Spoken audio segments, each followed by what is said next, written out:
Imagina un momento, crucial, casi 2 milenios atrás. Una fe nueva que se está extendiendo, bueno, como la pólvora, por el vasto imperio romano. Y se encuentra en una encrucijada. Ujú. No solo enfrenta la hostilidad de fuera del imperio, sino también corrientes internas que amenazan con cambiar su mensaje central. Estamos a mediados del siglo II, más o menos. Una época complicada, sí. Y surgen preguntas clave. ¿Cómo decidió esta comunidad qué textos eran sagrados? ¿Cómo defendió sus creencias fundamentales frente a interpretaciones tan distintas? Claro. Hoy nos vamos a sumergir en el pontificado de San Pío I, el 10º obispo de Roma. Lideró la Iglesia aproximadamente entre los años 140 y 154. Un periodo corto, pero intenso. Exacto. Corto pero denso en desafíos. Vamos a explorar cómo navegó esas aguas turbulentas, actuando como guardián de la fe. Y nuestra guía va a ser la información del episodio 15, San Pío I, guardián de la fe y del canon. Es una época, la verdad, de una efervescencia extraordinaria. El cristianismo está, bueno, dejando de ser una pequeña secta judía para convertirse en un movimiento muy diverso, con presencia en muchas culturas del Mediterráneo. Ya. Pero claro, este crecimiento tan rápido y esta diversidad, pues traen consigo tensiones inevitables. La persecución por parte del imperio es una amenaza constante, sí, pero quizá el desafío más complejo viene de dentro. ¿Te refieres a las interpretaciones? Exacto, las distintas maneras de entender y de vivir el mensaje de Jesús que empiezan a surgir. Y algunas, como vamos a ver, chocaban, frontalmente con lo que los apóstoles habían transmitido. Entendido. Así que nuestra misión aquí hoy es desentrañar un poco cómo Pío I manejó esta situación tan compleja, sobre todo frente a figuras, tan influyentes como Marción de Sinope. Marción, figura clave.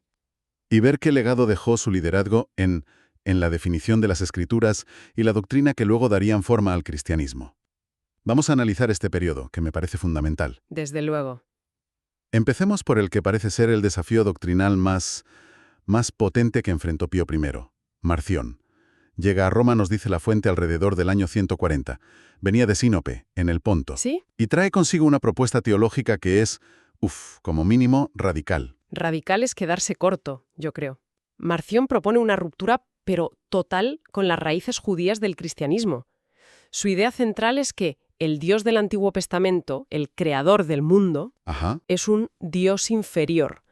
Quizá justo, dice, pero severo. Distinto y opuesto al Dios de amor y misericordia que revela Jesús. O sea, para él son dos dioses diferentes. Dos dioses. Vaya. Claro. Y por lo tanto rechaza por completo el Antiguo Testamento. Lo considera obra de ese Dios menor. Rechazar todo el Antiguo Testamento. Pero eso es dinamitar la base sobre la que se apoyaba gran parte de la predicación cristiana inicial, ¿no? Totalmente. Y ojo, ¿qué hace con los escritos cristianos? Los que hoy llamamos Nuevo Testamento. Pues eso te iba a preguntar. Pues también los somete a su visión. Crea su propio canon, su propia lista de libros sagrados que es, mucho más reducida. ¿Ah, sí? ¿Qué incluye? Incluye una versión del Evangelio de Lucas, pero modificada. Le quita cualquier referencia positiva al Antiguo Testamento o a los aspectos que él considera demasiado judíos de Jesús. O sea, lo adapta. Lo adapta totalmente. Y añade solo 10 cartas de San Pablo, también adaptadas, según su criterio, claro. ¿Y el resto? Los demás evangelios, Hechos, Apocalipsis. Fuera, excluye los otros 3 evangelios, los Hechos de los Apóstoles, el resto de las cartas y el Apocalipsis, por supuesto. Era una visión dualista muy, muy marcada. Una especie de cristianismo a medida, ¿no? Como despojado de su contexto histórico, teológico, original. Pero, a ver, si era tan radical, ¿por qué atrajo seguidores? Mencionaste antes que esta visión dualista podía tener cierto eco en la época. Claro, hay que pensar un poco en el ambiente filosófico y religioso del siglo II. El mundo grecorromano estaba, lleno de corrientes dualistas. El platonismo medio, diversas formas de gnosticismo, que tendían a ver la materia y el mundo creado como algo inferior o incluso malo, en contraste con un mundo espiritual superior, ¿no? Ya. Puramente espiritual y bondadoso, pues podía parecer una solución elegante, atractiva para algunos. Simplificaba las cosas, quizá. Simplificaba aparentes tensiones entre el Antiguo y el Nuevo Testamento. Ofrecía una versión del cristianismo que parecía como más pura, ¿sabes? Más desligada de lo terrenal, de las complejidades de la historia de Israel. Comprendo la lógica interna, sí. Aunque claro, desde la perspectiva de la tradición cristiana, es una desviación enorme. Ante esta propuesta tan estructurada y, por lo que dices, con cierto atractivo intelectual, ¿cómo reacciona Pío I y la Iglesia de Roma? Pues la respuesta, según indica nuestra fuente, es firme y clara. Condena las enseñanzas de Marción. No se anduvo con rodeos, ¿no? Pero la reacción no es solo decir esto está mal, sino reafirmar los pilares opuestos. Lo fundamental es defender la unidad de Dios y la continuidad de la revelación. Es decir, Se insiste, hay un solo Dios, que es a la vez creador y redentor, el Dios de Abraham, Isaac y Jacob y el Padre de Jesucristo. Es el mismo. vale, Y se afirma que el Antiguo Testamento es palabra de Dios y que prepara la venida de Cristo, que Jesús no viene a abolir la ley y los profetas, sino a darles cumplimiento, a llevar a plenitud ese plan de salvación que empezó con Israel. es una defensa crucial entonces, de la coherencia interna de la fe recibida de los apóstoles, frente a una reinterpretación que, bueno, que en esencia estaba creando otra religión con el mismo nombre. Exactamente. Eso es. Entonces esta confrontación con Marción no fue solo un debate teológico abstracto, fue una lucha por la identidad misma del cristianismo. Sin duda. Y aquí es donde la historia, fíjate, da un giro interesante. Porque esta herejía, esta propuesta de un canon recortado, tuvo un efecto inesperado, ¿verdad? Parece que obligó a la Iglesia a ser más explícita sobre sus propias escrituras. Exactamente. La fuente lo describe como un efecto providencial. Es un ejemplo clásico de cómo, a veces, la oposición o la herejía pueden actuar como catalizadores Ujú. para que la ortodoxia defina y articule con más claridad sus propias posiciones. Ante el intento de Marción de imponer un canon selectivo, mutilado, basado en sus ideas preconcebidas, Claro. la Iglesia se vio como impulsada a acelerar un proceso que en realidad ya estaba en marcha de forma más orgánica. El discernimiento, la delimitación de qué libros eran universalmente reconocidos por las comunidades como auténticamente inspirados, como vehículos fiables de la tradición apostólica. ¿Y esto significa que Pío I estableció el canon del Nuevo Testamento tal como lo conocemos hoy? ¿O fue más un impulso? No, no exactamente. El proceso de cerrar definitivamente el canon fue más largo, más complejo. Culminó formalmente siglos después. Vale. Sin embargo, bajo Pío I, y en gran medida como reacción a Marción, sí que se intensifica la reflexión. Se empiezan a consolidar listas de libros aceptados en las iglesias más importantes, como la de Roma. Ajá. Se refuerza la conciencia de que escritos contaban con el respaldo de la antigüedad, el origen apostólico, directo o indirecto, y el uso litúrgico generalizado. Y la fuente menciona que unas décadas después, figuras como San Ireneo de León ya dan testimonio de un consenso muy fuerte sobre ciertos pilares, irrenunciables, como los 4 evangelios canónicos, Mateo, Marcos, Lucas y Juan. Eso es. No uno solo y modificado, como quería Marción, sino precisamente los 4, con sus perspectivas complementarias. Correcto. Y junto con la definición de qué libros eran autoritativos, se subrayó con mucha fuerza cómo debían interpretarse. Este es otro punto clave que la fuente atribuye a la época de Pío I. La interpretación, claro, no vale solo con tener los libros. Exacto. La interpretación correcta no podía ser privada, subjetiva o desligada de la comunidad, como hacía Marción. Debía hacerse en comunión con la tradición viva de la Iglesia. La tradición con mayúscula. Sí, esa enseñanza transmitida oralmente y por escrito desde los apóstoles y custodiada por los obispos como sus sucesores.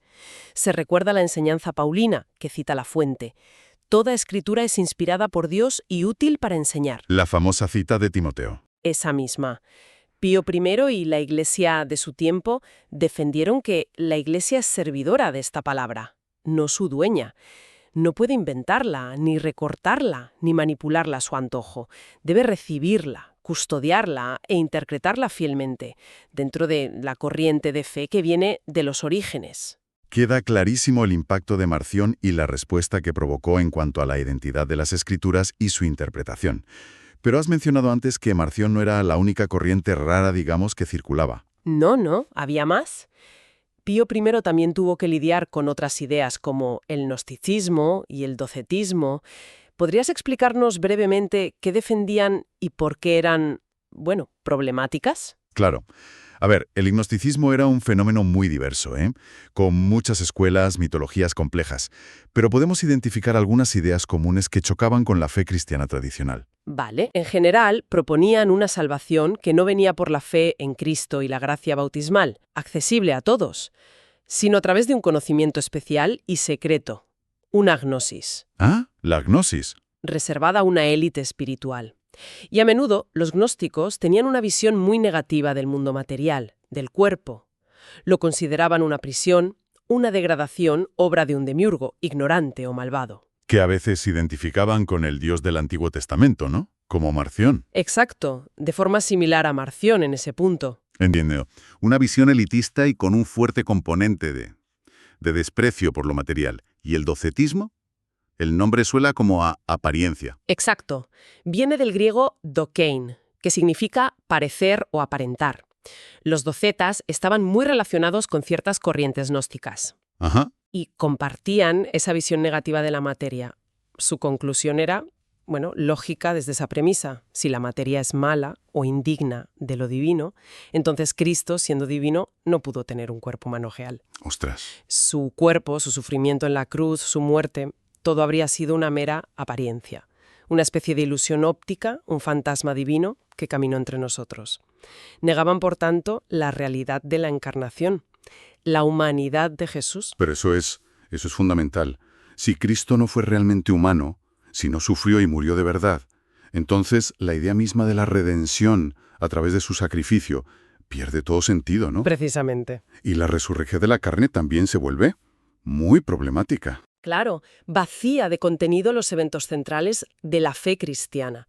Por eso, la respuesta de la Iglesia bajo Pío I, según nos indica el material, fue reafirmar, con la misma contundencia que frente a Marción, las verdades nucleares, las recibidas de los apóstoles. ¿Cuáles serían esas verdades? Primero, Jesucristo es verdadero Dios y verdadero hombre. Inseparablemente. No es una apariencia, ni un ser divino disfrazado, ni un hombre meramente adoptado por Dios. Es el Verbo eterno que se hizo carne y habitó entre nosotros, como dice el Evangelio de Juan. Asumió nuestra naturaleza humana real, con todo lo que implica, excepto el pecado, claro. Verdadero Dios y verdadero hombre. Clave. Segundo, la salvación que Él ofrece es universal, para todos los que creen y se convierten. No es un privilegio para unos pocos iniciados en conocimientos secretos. La revelación de Dios en Cristo es pública, ofrecida a todos. Y mencionaste antes la importancia de la transmisión de la fe. ¿Cómo encaja eso aquí frente a los gnósticos y docetas? Es el tercer punto crucial de la respuesta.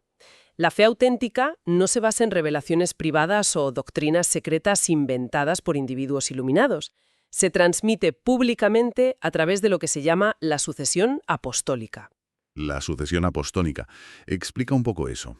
Es decir, la convicción de que la enseñanza y la autoridad de los apóstoles fueron confiadas a los obispos que ellos ordenaron, y estos, a su vez, a sus sucesores, en una cadena ininterrumpida que garantiza, en principio, la fidelidad al mensaje original. Ya. Esta fe se vive y se verifica en la comunión visible y universal, católica, de la Iglesia, no en grupúsculos cerrados o secretos. Entendido. La idea de una línea continua de enseñanza y autoridad como garantía de autenticidad frente a las innovaciones o interpretaciones privadas. Es una defensa en toda regla de la dimensión histórica, encarnada, comunitaria de la fe. Justo. Frente a esas tendencias que buscaban hacerla algo puramente espiritual, individualista o esotérico. Exactamente. Era una forma de afirmar que Dios no solo actúa en el espíritu, sino que se ha comprometido radicalmente con la historia humana y con la creación material a través de la encarnación de su Hijo. Y que además ha querido fundar una comunidad visible, la Iglesia, como espacio donde su verdad y su gracia se transmiten y se viven a lo largo del tiempo. Bien. Creo que hemos recorrido los principales frentes doctrinales que enfrentó Pío I. El desafío radical de Marción sobre las Escrituras y la naturaleza de Dios. Sí, y las corrientes gnósticas y docetas que cuestionaban la realidad de la encarnación y la universalidad de la salvación. Si tuviéramos que destilar el legado de este pontificado, basándonos en la fuente que hemos analizado, ¿cuáles serían los puntos clave a destacar? Pues, a ver, el material que tenemos sugiere 4 contribuciones fundamentales de Pío I como guardián de la fe. Primero, su defensa inequívoca del Antiguo Testamento como parte esencial e inseparable de la única revelación divina. Fundamental contra Marción. Exacto, contrarrestando así su dualismo y afirmando la unidad del plan salvífico de Dios a lo largo de la historia. Segundo, y muy ligado a esto, el impulso decisivo que dio al proceso de formación del canon del Nuevo Testamento. Su expuesta a Marción, como decíamos, aceleró la necesidad de discernir y reconocer formalmente que escritos eran considerados apostólicos y normativos para la fe de toda la Iglesia. Aunque no lo concluyó, sentó bases cruciales. Unidad de la revelación y clarificación de las Escrituras. 2 pilares fundamentales, sí. ¿Y los otros 2? El tercero sería su rechazo firme y público de doctrinas como el propio marcionismo, las diversas formas de gnosticismo y el docetismo, doctrinas que amenazaban con desfigurar gravemente la comprensión de la persona y la obra de Jesucristo, y también la naturaleza de la salvación. Defendió la integridad del Evangelio tal como había sido recibido. Vale. Y cuarto, la fuente sugiere que su actuación reforzó la autoridad doctrinal del obispo de Roma como punto de referencia para la comunión universal. ¿Cómo? Bueno, al tomar postura frente a estas herejías que circulaban por todo el imperio, y siendo Roma un punto de confluencia tan importante, sus decisiones y enseñanzas tuvieron un eco significativo en otras comunidades cristianas. Contribuyó a cimentar el papel del papado como garante de la unidad en la fe. Entiendo. Entonces, su pontificado, aunque relativamente breve y en una época con fuentes históricas más bien escasas, se revela como un momento realmente crucial. No fue solo un administrador, sino un defensor activo de la identidad doctrinal de la Iglesia, en un periodo de enorme efervescencia intelectual, espiritual. Sin duda alguna, fue un tiempo formativo esencial, donde se tuvieron que trazar líneas doctrinales claras, a veces dolorosas, y donde se avanzó significativamente en la definición de las fuentes mismas de la fe cristiana, la Escritura y la tradición apostólica interpretadas dentro de la comunión de la Iglesia. Lo que emerge de este análisis del pontificado de San Pío I es una visión de la fe cristiana, tal como la presenta la fuente, que no se concibe como algo, maleable según la interpretación privada o las modas filosóficas de cada época. No. Se presenta más bien como un depósito, un tesoro recibido de los apóstoles que debe ser custodiado y transmitido íntegramente a través de las generaciones.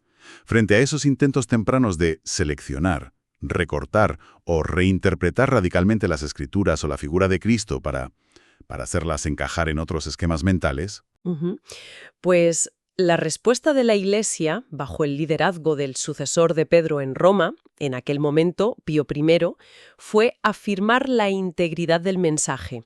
Se insistió en que toda la Escritura canónica es palabra de Dios, tanto el Antiguo como el Nuevo Testamento, y que toda ella apunta y culmina en Jesucristo. Quien es verdaderamente Dios y verdaderamente hombre. Exacto. Esa fue la brújula que se utilizó para navegar las turbulentas aguas doctrinales del siglo II. Y es interesante notar cómo la fuente subraya la continuidad. Afirma que es esa misma fe arraigada en esos mismos evangelios y en esa misma tradición apostólica defendida por Pío I contra Marción y los gnósticos, la que la Iglesia Católica sostiene seguir proclamando hoy. Una fe que se autodefine como apostólica por su origen y transmisión y católica, o sea, universal en su alcance y contenido. Sí, y todo este episodio histórico del siglo II con la Iglesia lidiando con figuras como Marción y las complejas ideas gnósticas nos deja una pregunta resonando, yo creo. Una que trasciende el contexto puramente religioso. A ver. Pensemos en cualquier comunidad, grupo o movimiento que base su identidad en textos fundacionales o en tradiciones heredadas. En un mundo como el nuestro, saturado de información, de interpretaciones diversas, a menudo contradictorias, ¿cómo disciernen estas comunidades los límites de su propia identidad? ¿Qué mecanismos formales o informales utilizan o deberían utilizar para mantener la coherencia de su mensaje a lo largo del tiempo? Es una buena pregunta. ¿Cómo equilibrar la fidelidad a los orígenes con la necesaria adaptación a nuevos contextos, sin caer en una rigidez que asfixia o en un relativismo que disuelve la identidad misma? Claro. Fe, en el siglo II, nos ofrece un caso de estudio fascinante sobre este dilema. Un dilema perenne, creo yo. Es algo que sin duda invita a la reflexión.